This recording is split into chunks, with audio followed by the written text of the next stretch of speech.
اولاد آدم کا سب سے بڑا دشمن ابلیس جس کے شر اور وسوسوں سے دنیا کا کوئی فرد محفوظ نہیں رہ سکتا، بڑے بڑے عابدوں اور زاہدوں کو بھٹکانے والا، ایک شخص جس نے ساری عمر اللہ کی اطاعت میں گزار دی، لیکن شیطان نے کچھ ایسی چال چلی کہ وہ ایک حسینہ کا دیوانہ ہوا اور کافر ہو کر مرا۔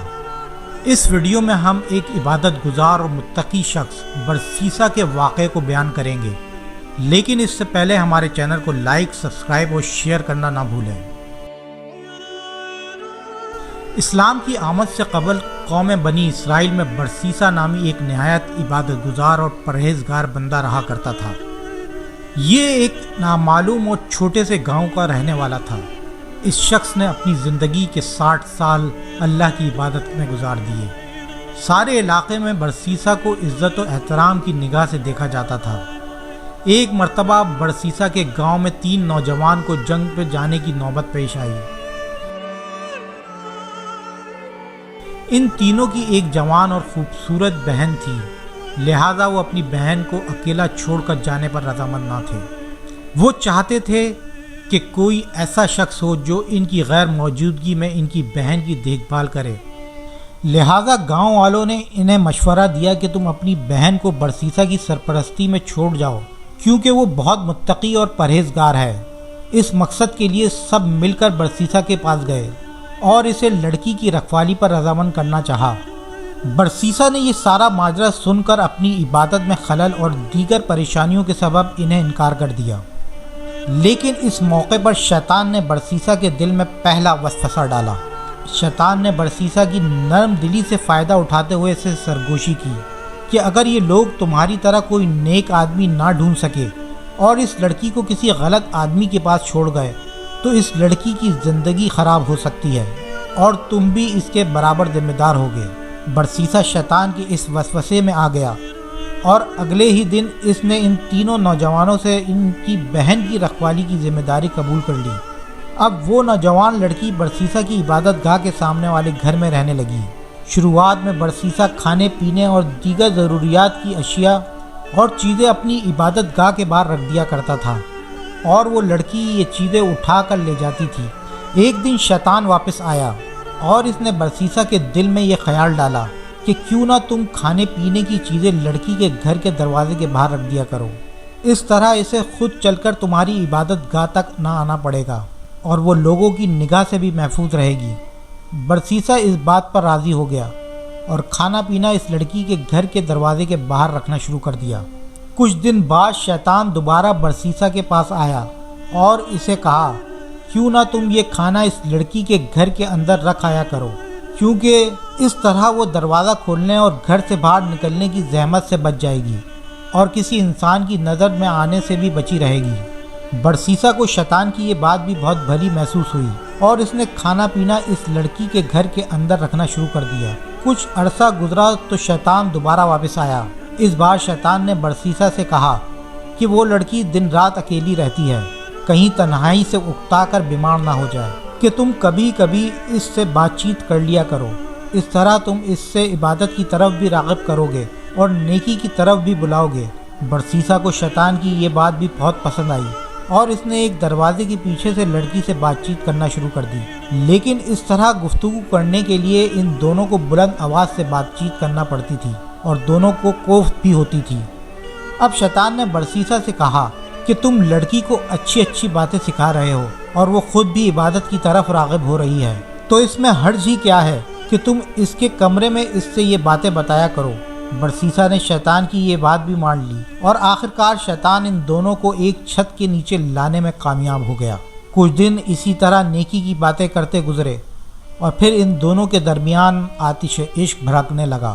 وہ نوجوان لڑکی برسیسا کو اپنی حسن ادائیں اور جلوے دکھانے کا کوئی موقع ضائع نہیں کرتی تھی۔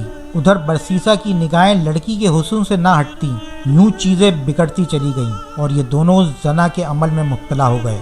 کچھ عرصہ اسی طرح گزرا اور پھر لڑکی حاملہ ہو گئی۔ جلد ہی اس نے ایک بچے کو جنم دیا۔ اب شیطان دوبارہ برسیسا کے پاس آیا اور اسے ملامت کرنے لگا کہ یہ تم نے کیا غضب کیا، یہ بچہ تمہارے گناہوں کا منہ بولتا ثبوت ہے تم اس بچے کو قتل کر دو ورنہ اس لڑکی کے بھائی تمہیں قتل کر دیں گے۔ لہذا برسیسا نے اس نومولود بچے کو قتل کر دیا اور اس کی لاش کو اسی کمرے میں دفنا دیا جہاں وہ لڑکی رہا کرتی تھی۔ اپنے بچے کی موت کے بعد وہ لڑکی گمسم اور غمگین رہنے لگی۔ ایک بار پھر شیطان نے برسیسا کے دل میں یہ خیال ڈالا کہ تم کیا سوچتے ہو کہ وہ اپنے بچے کی موت پر یہ لڑکی خاموش بیٹھے گی؟ یہ کسی نہ کسی کو اس راز کے بارے میں ضرور آگاہ کرے گی۔ سو برسیسا نے اب اس لڑکی کو بھی قتل کر ڈالا اور اسے اس کے بچے کے ساتھ ہی دفنا دیا۔ کچھ عرصہ بعد جب اس کے بھائی جنگ سے واپس لوٹے تو برسیسا نے انہیں بتایا کہ ان کی بہن بیماری کے سبب اس دنیا سے جا چکی ہے۔ وہ ناچار روئے دھوئے اور اس کے لیے دعا مانگی اور اس کی قبر کی زیارت کے بعد واپس چلے گئے۔ برسیسا کے تقویٰ اور پرہیزگاری کی شہرت ہی کچھ ایسی تھی کہ کسی نے بھی اس پر شک نہ کیا۔ لیکن ایک رات شیطان ان تینوں بھائیوں کے خواب میں آیا اور برسیسا کے کرتوتوں کا پردہ فاش کیا اور ساتھ ساتھ اس جگہ کی نشاندہی بھی کی جہاں ان کی بہن اور اس کے بچے کی قبر موجود تھی۔ صبح اٹھ کر جب تینوں نے ایک دوسرے کو یہی خواب سنایا تو انہیں یقین ہو گیا کہ یہ خواب سچا ہے۔ چنانچہ تینوں برسیسا کے گھر پہنچے اور اصلی اور نقلی دونوں قبریں کھدوا ڈالیں جہاں سے انہیں لڑکی اور اس بچے کی لاش مل گئی۔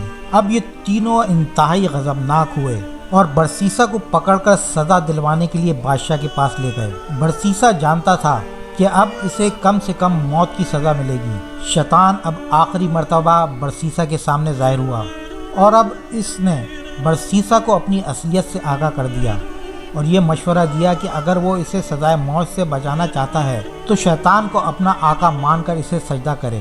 برسیسا نے موت کے ڈر سے یہ عمل بھی انجام دے دیا اور شیطان کو سجدہ کر بیٹھا۔ اب شیطان نے برسیسا سے کہا کہ میرا تجھ سے کوئی تعلق نہیں، میں تو اللہ سے ڈرتا ہوں جو تمام جہانوں کا رب ہے۔ یہ کہہ کر شیطان چلتا بنا اور برسیسا کو سنسار یعنی پتھر مار کر قتل دینے کی سزا سنائی گئی۔ اور اس طرح بنی اسرائیل کا یہ مومن اور پرہیزگار راہب کفر کی حالت میں مرا۔ ہمارے لیے اس واقعے میں عبرت موجود ہے کہ شیطان کس طرح ایک عابد اور زاہد شخص کو بھی گمراہ کر سکتا ہے۔ شیطان لمبی تدبیر کر کے انسان کو گناہ کے قریب کرتا چلا جاتا ہے۔ وہ ایک دوست بن کر انسان کو گلاتا ہے جبکہ شیطان انسان کا کھلا دشمن ہے۔ جس طرح شیطان نے برسیسا کو غلط مشورے دیے اور اپنے وعدے سے پھر گیا، اپنے گمراہ کرنے والوں کو بھی شیطان قیامت کے دن کہے گا میں نے جو بولا وہ جھوٹ تھا اور اللہ کا وعدہ سچا ہے۔ اس واقعے کا اشارہ قرآن مجید میں بھی موجود ہے۔ یہ واقعہ حضرت علی عبداللہ بن مسعود طاؤس مکاتب بن حیان اور ابن کثیر نے مختلف الفاظ کے ساتھ سورہ حشر کی ان آیات کی تفسیر میں بیان کیا ہے۔ اور مثال شیطان کی سی ہے کہ وہ آدمی سے کہتا ہے کہ تو منکر ہو جا، پھر جب وہ منکر ہو جاتا ہے تو کہتا ہے بے شک میں تم سے بری ہوں کیونکہ میں اللہ سے ڈرتا ہوں جو سارے جہاں کا رب ہے۔